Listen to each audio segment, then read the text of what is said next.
आज Doubtnut app download करें। Doubtnut पर अपने सभी गणित, रसायन विज्ञान, भौतिक विज्ञान और जीव विज्ञान के डाउट्स का करो सफाया। बस प्रश्न की फोटो खींचो, एक ही प्रश्न को क्रॉप करो और तुरंत वीडियो सोल्यूशन पाओ। अभी डाउनलोड करें। प्रश्न है कि सदिश वियोजन से क्या तात्पर्य है।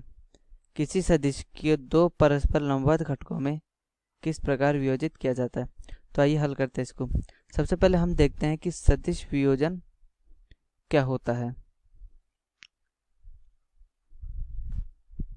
ठीक है, सदिश वियोजन होता है कि यह सदिशों को जोड़ने की विपरीत प्रक्रिया है और इसकी परिभाषा कहती है कि किसी सदिश को दो या दो से अधिक ऐसे सदिशों में वियोजित करना जिसका परिणामी दिए गए सदिश के परिमाण के तुल्य हो, सदिश के तुल्य हो, तो वो होता है सदिश वियोजन।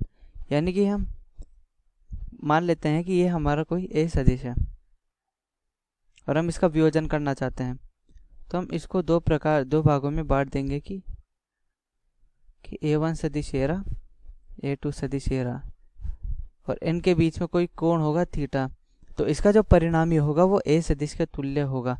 तो ये हमारा इस सदिश का क्या होगा, वियोजन। कि हमने ए सदिश का वियोजन कर दिया A1 तथा A2 में।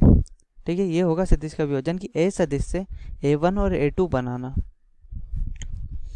अब हमें क्या करना है कि किसी सदिश को दो परस्पर लंबवत घटकों में किस प्रकार वियोजित किया जाता है। तो इसके लिए हमें ग्राफ की मदद लेनी पड़ेगी। ठीक है, हम बनाते हैं ग्राफ, क्योंकि हम जानते हैं कि ग्राफ में जो एक्स अक्ष और वाई अक्ष होते हैं वो एक दूसरे के लंबवत होते हैं और इसका इस्तेमाल करके सदिशों को वियोजित किया जाता है। ठीक, ये होता है एक्स और वाई। और हम मान लेते हैं कि एक्स वाई में के अंदर एक सदिश रखा हुआ है जिसकी पूछ है मूल बिंदु पे और इस प्रकार से ये ए सदिश है। ठीक है, अब अगर इसको हमें तोड़ना है दो लंबवत घटकों में, तो क्या करेंगे कि इसको हम एक एक्स अक्ष की दिशा में कोई घटक होगा। देखिए, जैसे कि हमने इधर लिखा A1 और A2 और इन दोनों के बीच में कोई कोण थीटा है, तो इधर हम क्या करेंगे, एक तो ए का घटक लेंगे, मतलब एक तो ए का घटक होगा जो कि एक्स दिशा में होगा और एक ए का घटक होगा जो कि वाई दिशा में होगा और दोनों के बीच क्या है, 90 डिग्री कोण है। तो यानी कि एक होगा AX और एक होगा AY। तो इस प्रकार से हम एक सदिश को दो परस्पर लंबवत घटकों में तोड़ेंगे। अब हम ज्ञात कर लेते हैं कि AX और AY का मान क्या होगा। हम मान लेते हैं कि ये A सदिश है, ये एक्स अक्ष के थीटा कोण बना रहा है। ठीक है, तो एक्स अक्ष, ठीक है। तो अब क्या करते हैं कि अब हम एक त्रिभुज बनाते हैं जिसमें एक तो लंबाई इस प्रकार होगी और एक लंबाई है इस प्रकार से। ठीक है, और इन दोनों के बीच क्या है, 90 डिग्री का कोण है। तो चूंकि हम जानते हैं कि अगर दो मानों के बीच में 90 डिग्री का कोण हो और चूंकि ए सदिश है, ठीक है, हम इसका एक परिमाण लिख लेते हैं।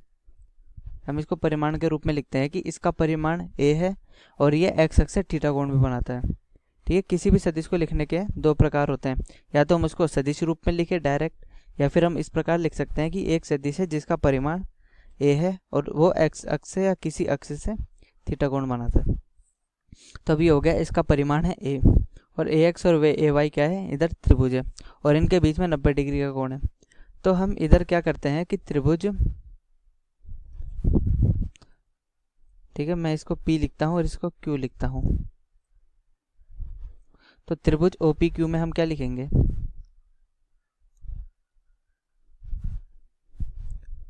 त्रिभुज OPQ में हम लिखेंगे AY बटा A। ठीक है, AY क्या है, ये वाली लंबाई बटा A। तो AY क्या है, हमारे पास लंब और A है कर्ण, तो ये हमारे पास हो जाएगा साइन थीटा के बराबर। और इसी प्रकार AX बटा A है, ये हमारे पास हो जाएगा कॉस थीटा। तो हमारा AX हुआ, AX है कि X दिशा में इस A सदिश का घटक, तो ये होगा हमारा A cos थीटा। और AY क्या होगा, AY होगा हमारा A sin थीटा। तो इस प्रकार से हमने इसके दोनों AX और AY के मान निकाल लिए हैं। अब अगर इसको हम सदिश को A सदिश को लिखना हो तो A सदिश को हम लिख सकते हैं AX I cap plus AY J cap. ठीक है, I कैप क्यों, क्योंकि X दिशा में अगर कोई सदिश होता है तो हम उसको I कैप से लिखते हैं और Y दिशा में सदिश होता है तो हम उसको J कैप से लिखते हैं। ठीक है, इस प्रकार से। तो ए सदिश का मान क्या आ जाएगा इन दो लंबवत दिशाओं में, ए cos थीटा आई कैप प्लस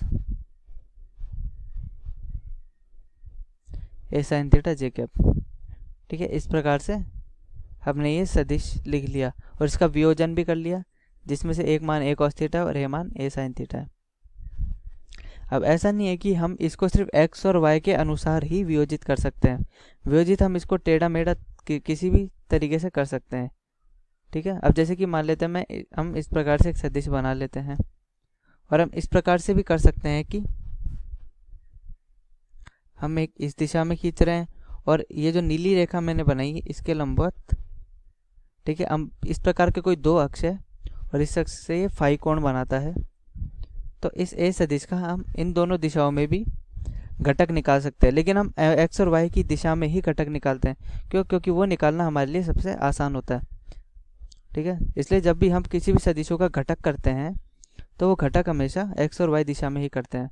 और ये चीज़ हमें हमेशा याद रखनी है कि जो एक्स दिशा में घटक आएगा वो सामान्यतः cos थीटा होगा, यानी कि एक्स दिशा हमारी वो होती है जिस दिशा में सदिश कोण बनाता है अक्ष से।